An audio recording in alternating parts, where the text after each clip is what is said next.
Chapter 18 हम्मम सही कहा, सिया ने मुस्कुराते हुए काव्य को देखकर कहा। कोई भी मर्डर के साथ क्लास शेयर नहीं कर सकता। ये सुनकर अचानक से काव्य के चेहरे की एक्सप्रेशन चेंज हो गए, उसकी आंखों में दर्द छा गया, उसकी बॉडी अचानक से कांपने लगी। वो कुछ बोलने के लिए मुंह खोलने लगी लेकिन डर के कारण उससे कुछ न बोला गया। तभी एक तेज आवाज क्लास में गूंजी, क्या हो रहा है यहाँ? शिवान काव्या को खड़ा हुआ देखकर आया। उसने जैसे ही काव्य की आंखों को देखा उसने उसे खुद के पीछे खड़ा करते हुए सिया को घूरने लगा। तुम यहाँ क्या कर रही हो? उसने सिया से पूछा।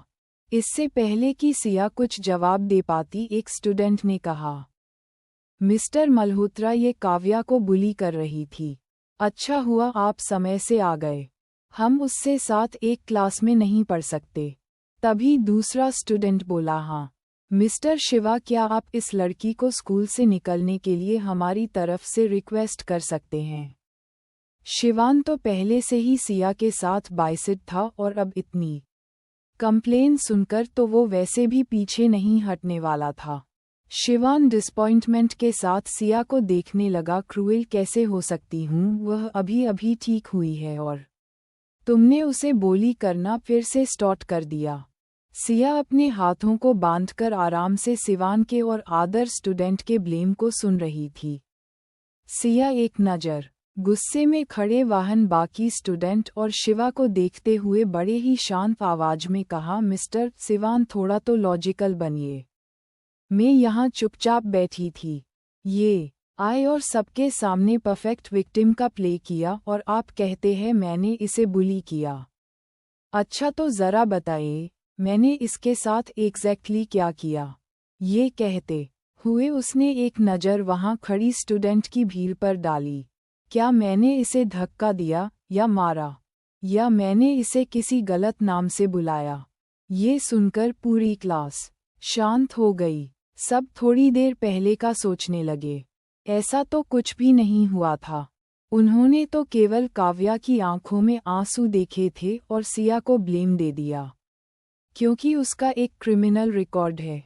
तभी एक स्टूडेंट उनमें से आगे आते हुए बोला, तुमने उससे बोली किया होगा। तभी तो काव्या रो रही थी और वह इतनी ज्यादा डरी हुई दिखाई दे रही थी। यह सुनते ही सिया हंसने लगी और उसने अपना फ़ोन निकाला और रिकॉर्डिंग प्ले कर दी। और पूरी क्लास में वह रिकॉर्डिंग जो उसकी और काव्या के बीच में जो कन्वर्सेशन हुई थी वह चलने लगी। यह सुनकर काव्या का चेहरा अचानक से टेंस्ड हो गया। उसे सिया से इसकी उम्मीद नहीं थी। बाकी क्लास ने जैसे ही ये रिकॉर्डिंग सुनी सब शांत ही गए। रिकॉर्डिंग के अकॉर्डिंग सिया ने तो काव्य से कुछ नहीं कहा। तभी एक स्टूडेंट और पीछे से आया और सिया से बोला, इसमें गलती तुम्हारी ही थी, तुम्हारे इंतजार के चक्कर में बेचारे काव्य ने कुछ नहीं खाया। ये सुनकर तो सिया अपनी हंसी रोक नहीं पाई और बोली, क्या मैं इसे कहा था कुछ ना खाने के लिए? इसके पास मेरे लिए इंतजार करने के लिए टाइम था लेकिन खाने के लिए नहीं। ये सुनकर तो कुछ स्टूडेंट शांत हो गए लेकिन कुछ स्टूडेंट जो अभिजीत पर आ रहे थे वह बोली, काव्य का यह मतलब नहीं था। तो आप लोग क्या चाहते मैं अपना खाना इसे दे दूँ तो ये ठीक होगा, और अगर मैंने यह नहीं किया तो मैंने कोई क्रीम कर दिया। ये सुनकर सब शांत हो गए। ये देख सिया ने अपना फोकस शिवान पर करते हुए कहा, इसके डर का कारण मिस्टर शिवम आई थिंक आप अच्छे से जानते हैं। सिया शिवान के पास आते हुए धीमे से बोली, मिस्टर मल्होत्रा ये लोग भी न किसी को भी मर्डर बोल देते हैं लेकिन सच ये जानते ही नहीं है कि असली मर्डर कोई और नहीं बल्कि इनकी प्यारी काव्या है। ये सुनकर शिवान एक कदम पीछे हट गया, उसके एक्सप्रेशन डार्क हो गए। वो सिया को गुस्से में घूरने लगा और इशारे से उसे चुप रहने के लिए बोलने लगा। अब क्लास में अजीब सा टेंशन का माहौल हो गया और अब बस वहाँ काव्या के सुबकने की आवाज़ आ रही थी। प्लीज़ मेरी वजह से मत लड़ो, मैं अपनी गलती मान रही हूँ। मुझे नहीं पता था कि मेरे बिना कुछ कहे सब उसका मतलब ये निकल लेंगे। ये सुनते ही लोगों को एक बार फिर काव्या से सिंपैथी होने लगी। वो काव्या और सिया दोनों के बीच कंपैरिजन करने लगे। तभी एक उनमें से एक स्टूडेंट आगे आया और बोला, चाहे जो भी हो, लेकिन हम एक मर्डर के साथ एक ही क्लास में नहीं पढ़ सकते। मिस्टर शिवान, प्लीज़ आप इसका ट्रांसफ़र कहीं और कर दीजिए। ये सुनकर बाकी सब भी बोलने लगे, हाँ, कहीं और ट्रांसफ़र करवा दीजिए। वहीं सिया सरकास्टिक स्माइल के साथ शिवान की ओर देख रही थी। मिस्टर मल्होत्रा, आपने सुना न इन लोगों ने क्या कहा? ये लोग मर्डर के साथ एक ही कलार में नहीं पढ़ना चाहते। अब क्या किया जाए? शिवान ये सुनकर स्पीचलेस हो गया। उसे सिया के चेहरे की वो स्माइल अखरने लगी।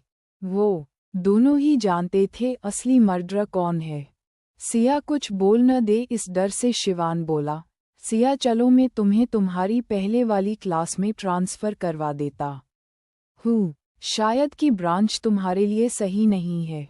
तुम देख सकती हो तुम्हारे क्लास में तुम्हें यहाँ देखना नहीं चाहते। ये सुनकर सिया शिवान को घूरने लगी।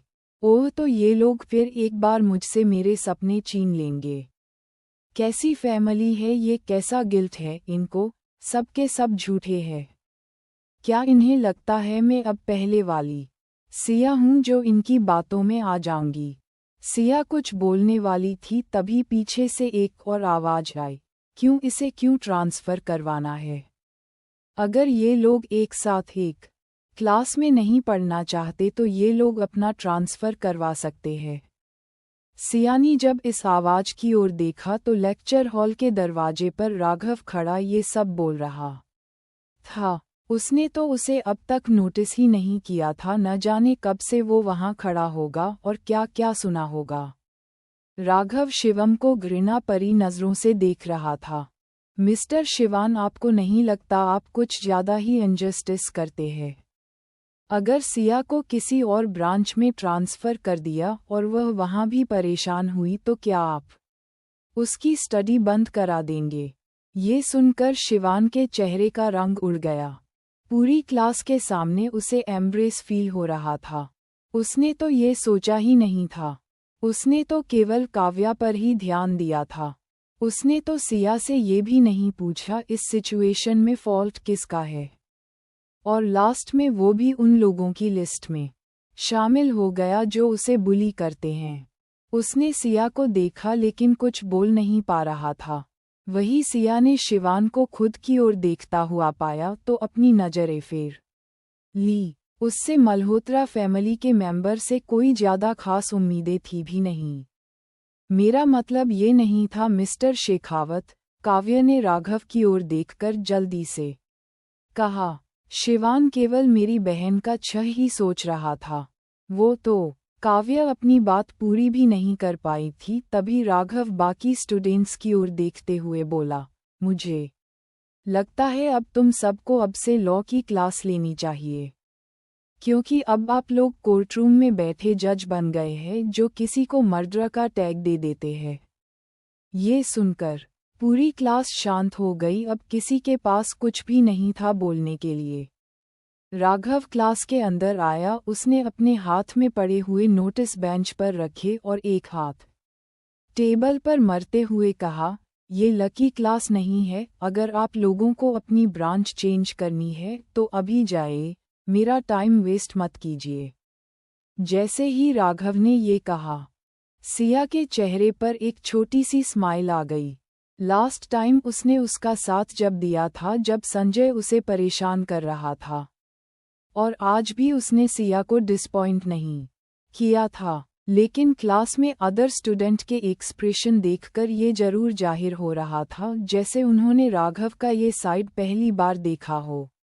स्टूडेंट को बिलीव नहीं हो रहा था यह वही प्रोफेसर है जो कल तक इतना कल्चर्ड और रिफाइंड था। राघव ने एक नज़र सभी स्टूडेंट पर डाली और कहा, अगर कोई नहीं जाना चाहता तो बैठ जाओ और क्लास को टेंशन दो। सिया ने इस पर सबसे पहले रिएक्ट किया। वह अपनी सीट पर जाकर अपनी नोटबुक और पेन लेकर बैठ गई। आज उसने राघव का एक और फेवर जाने अनजाने ले लिया था। सिया के बैठने के बाद धीरे धीरे बाकी सभी स्टूडेंट भी अपनी सीट पर बैठ गए। तभी सिया ने एक नज़र शिवा और काव्य को देखा। सिवान का चेहरा अभी भी गुस्से में डार्क था, वही काव्य की आंखों में हमेशा की तरह आंसू। सिया ने दोनों को गाना भरी नज़रों से देखा और अपनी गर्दन ना में दिला दी। क्लास स्टार्ट हो गई थी, इसलिए सिवान को वहां से जाना पड़ा। शिवम जैसी क्लास से बाहर जाने वाला था, तभी राघव ने उसे रोकते हुए कहा, श्री शिवा प्लीज अपनी बहन को अपने साथ लेकर जाए। राघव के इन शब्दों ने न सिर्फ शिवान और काव्या को बल्कि सिया और बाकी स्टूडेंट्स को भी चौंका दिया। राघव ने काव्या की ओर इशारा करते हुए कहा कि मेरी क्लास की स्टूडेंट नहीं है और मुझे मेरी क्लास में आउटसाइडर्स पसंद नहीं है। राघव कुछ और का पता इससे पहला काव्या दौड़ती हुई क्लास से बाहर आंसुओं के साथ चली गई। राघव में गहरी सांस ली और कहा, मैं नहीं चाहता मेरी किसी स्टूडेंट या मुझ पर फिर से इल्जाम लगे कि मैं आपकी बहन को होली किया है। राघव अच्छे से जानता था उसे कब किसे क्या बोलना है। ये सुनकर शिवान सिया की ओर घर कर देखने लगा। तभी सिया बोला, मिस्टर शिवान जाए, अपनी बहन को चेक कीजिए, कहीं ऐसा ना हो तो वापस अस्पताल में एडमिट मिले। आप तो जानते हैं कितनी कमज़ोर दिल की है वो, वरना फिर एक बार इसका ब्लेम भी आप लोग मुझे हो देंगे। ये सुनकर शिवान ने फिर एक बार दिया को घूर कर देखा और क्लास से बाहर निकल गया। उसके शब्द तीखे जरूर थे लेकिन गलत नहीं थी। वो अभी पूरी तरीके से ठीक नहीं हुई थी। वह राघव को देखने के लिए अस्पताल से जबरदस्ती डिस्चार्ज लेकर आई थी और अब जब राघव नहीं पूरी क्लास के सामने उसे हेमलेट किया था तो वह जरूर पूरी तरीके से टूट गई होगी। शिवान उसका प्यारा भाई था, इसलिए उसे उसके पीछे जाना चाहिए था। उन दोनों के जाने के बाद सिया ने एक गहरी सांस लेकर अपनी क्लास पर ध्यान देना शुरू कर दिया। राघव उसकी हर एक एक्टिविटी को नोटिस कर रहा था। उसकी आंखों में सिया के लिए अजीब सी कशिश दिखाई दे रही थी। धीरे धीरे अब सब कुछ समझ में आ गया था। उसके होते हुए कोई भी स्टूडेंट ओपनली सिया को टारगेट नहीं कर सकता था, उसकी क्लास में तो बिल्कुल नहीं। लेकिन अभी बाहर कई लोग ऐसे थे जो उसे परेशान कर सकते थे, लेकिन सिया को इसकी कोई परवाह नहीं थी। उसे दिन के बाद काव्य फिर दिखाई नहीं दी, यहाँ तक कि मल्होत्रा विला में भी सिया को काव्य नजर नहीं आई। या तो वो जानबूझकर उसे फेस नहीं करना चाहती थी या वो वापस हॉस्पिटल में एडमिट हो गई होगी।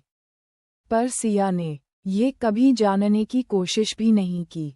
अगले कुछ दिन सिया के शांति भरे निकले। उसने अपने आप को पूरी तरीके से स्टडी और रिसर्च में इन्वॉल्व कर लिया था। वो मल्होत्रा विला केवल रात को ही जाती और सुबह जल्दी निकल आती। इन दिनों इसकी मुलाकात किसी से भी नहीं हुई, लेकिन जैसा दिख रहा था वैसा सच नहीं था। एक दिन जब वो क्लास में बैठी थी तभी एक स्टूडेंट उसके पास आया और बोला, मिस सिया आपको एडमिनिस्ट्रेशन ऑफिस में बुलाया है। ये सुनकर सिया को कुछ समझ नहीं आया। वो एडमिनिस्ट्रेशन ऑफिस चली गई। वहां पहुंचकर उसे एक प्रोफेसर ने कहा, आए बैठो सिया। सिया भी बैठ गई और प्रोफेसर के आगे बोलने का इंतजार करने लगी। मिस सिया, बहुत सोचने के बाद एडमिनिस्ट्रेशन डिपार्टमेंट में डिसाइड किया है आपको आपके पुराने स्ट्रीम में ट्रांसफ़र कर दिया जाए। ये सुनकर सिया की मुट्ठियां बन गई, उसकी सांसें भरी होने लगी। उसने खुद को जबरदस्ती नॉर्मल दिखाते हुए कहा, क्या मैं इसका रीजन जान सकती हूँ? कौन है इसके पीछे? क्या करेगी सिया अब?